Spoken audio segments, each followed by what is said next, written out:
ഭരദ്വാജ് രംഗൻ എന്നൊരു famous reviewer ഈ വർഷം മോസ്റ്റ് ആൻറ്റിസിപ്പേറ്റഡ് മൂവീസിൻ്റെ ഒരു ലിസ്റ്റ് ഇട്ടു.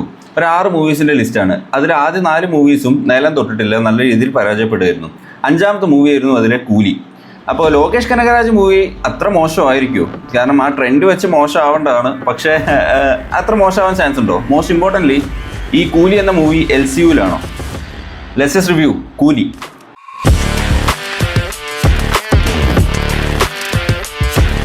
2 മണിക്കൂർ 50 മിനിറ്റാണ് ഈ പടത്തിൻ്റെ റൺ ടൈം. സോ അത്രയും വലിയൊരു ലോങ് റൺ ടൈം ഉള്ള മൂവിക്ക് മോസ്റ്റ് ഇമ്പോർട്ടൻ്റ്ലി നല്ലൊരു സ്റ്റോറി വേണം. അപ്പോൾ ഈ പടത്തിലെ ഏറ്റവും വലിയ പ്രോബ്ലം എന്ന് വെച്ചാൽ ആ ഒരു സ്റ്റോറി ലൈൻ ഇല്ല എന്നുള്ളതാണ്. അപ്പോൾ നമ്മളൊരു കൺവിൻസ് ചെയ്ത് നമ്മളങ്ങ് ഇൻവെസ്റ്റ് ചെയ്യുന്ന രീതിയിലുള്ള ഒരു സ്റ്റോറി ലൈൻ പടത്തിലില്ല. ദോഷം പറയുമല്ലോ, അത് പടത്തിൻ്റെ ഫസ്റ്റ് ഹാഫ് അത്യാവശ്യം നല്ലതായിരുന്നു. ലൈക്ക് നമുക്ക് അത്യാവശ്യം കണ്ടിരിക്കാൻ, നമുക്ക് റൂട്ട് ചെയ്യാൻ പറ്റുന്ന രീതിയിലുള്ള ഒരു ഫസ്റ്റ് ഹാഫ് ആയിരുന്നു പടത്തിനുള്ളത്. പക്ഷേ സെക്കൻഡ് ഹാഫ് ആകുമ്പോഴേക്കും പടം വേറൊരു രീതിയിലേക്ക് മാറുകയാണ്. അതായത് ഫസ്റ്റ് ഹാഫിൽ നമുക്കുള്ള ഒരു കണക്ഷൻ സെക്കൻഡ് ഹാഫിൽ ക്യാരക്ടേഴ്സിനോടോ അവർ ചെയ്യുന്ന കാര്യങ്ങളോടോ ഉണ്ടാകുന്നില്ല. അപ്പോൾ ആ മൂവിയിൽ നിന്നൊരു സെപ്പറേറ്റ് ചെയ്തിട്ടാണ് നമ്മൾ പടം കാണുന്നത്. പിന്നെ അതേപോലെ അവസാനം അമീർ ഖാനൊക്കെ വരുന്നുണ്ട് പടത്തിൽ. എന്തിനായിരുന്നു അങ്ങനത്തെ ക്യാരക്ടേഴ്സ് എന്ന് ചോദിച്ചു കഴിഞ്ഞാൽ സത്യം പറഞ്ഞാൽ അറിയില്ല. മേ ബി കോടികൾ വാരാനായിരിക്കും, പല മാർക്കറ്റുകൾ പിടിക്കണമല്ലോ. ഉപേന്ദ്ര വരുന്നുണ്ട് കന്നഡയ്ക്ക് വേണ്ടിയിട്ട്, അമീർ ഖാൻ ഹിന്ദി ആയിട്ടൊക്കെ വരുന്നുണ്ട് അവസാനം. എന്തിനായിരുന്നു അത് എന്നൊക്കെ ചോദിച്ചാൽ പടത്തിലൊരാവശ്യമില്ലായിരുന്നു. ലൈക്ക് കംപ്ലീറ്റ്ലി ഇപ്പോൾ ഓവറായി കഴിഞ്ഞു, ഒരു സംഭവം ഓവറായിട്ട് പമ്പ് ചെയ്തുകൊണ്ടിരുന്നു കഴിഞ്ഞാൽ ദോഷം വഹിക്കും എന്ന് പറയില്ലേ പടത്തിനെ.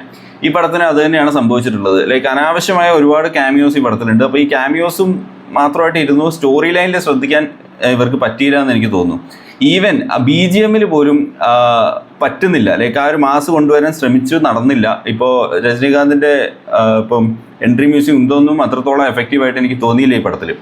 ഫസ്റ്റ് ഹാഫ് അത്യാവശ്യം നല്ല രീതിയിൽ എൻജോയ് ചെയ്താണ് ഞാൻ കണ്ടത്. ഇൻ്റർവെൽ ആയപ്പോഴേക്കും പടം കൊള്ളാം എന്നുള്ളൊരു വേർഡിക്റ്റാണ് എനിക്ക് വന്നത്. പക്ഷേ പടം കഴിഞ്ഞപ്പോൾ ഒറ്റ വേർഡിക്റ്റേ മൈൻഡിൽ വരുന്നുള്ളൂ, പോരാ.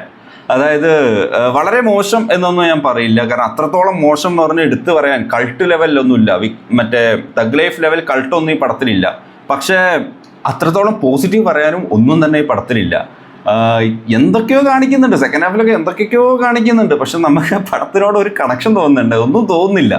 അപ്പോൾ അത് തന്നെയാണ് എനിക്ക് പടത്തിൽ തോന്നിയത്. ലൈക്ക് സ്റ്റോറി ലൈനിൽ കുറച്ചുകൂടി ഇൻവെസ്റ്റ് ചെയ്യായിരുന്നു. സ്റ്റോറി ലൈൻ വളരെ അത്യാവശ്യം ഒന്നുമില്ലാത്തൊരു സ്റ്റോറി ലൈനായിട്ട് എനിക്ക് തോന്നി. അതിന് മേജർ സ്റ്റോറി ലൈനൊക്കെ ഫസ്റ്റ് ഹാഫ് തന്നെ കഴിഞ്ഞു. സെക്കൻഡ് ഹാഫിലായിട്ട് ഒന്നുമില്ല. നാഗാർജുനേനൊക്കെ ഒരു കോമഡി വില്ലനാക്കിയിട്ടുണ്ട് അവസാനമൊക്കെ ആകുമ്പോഴേക്കും.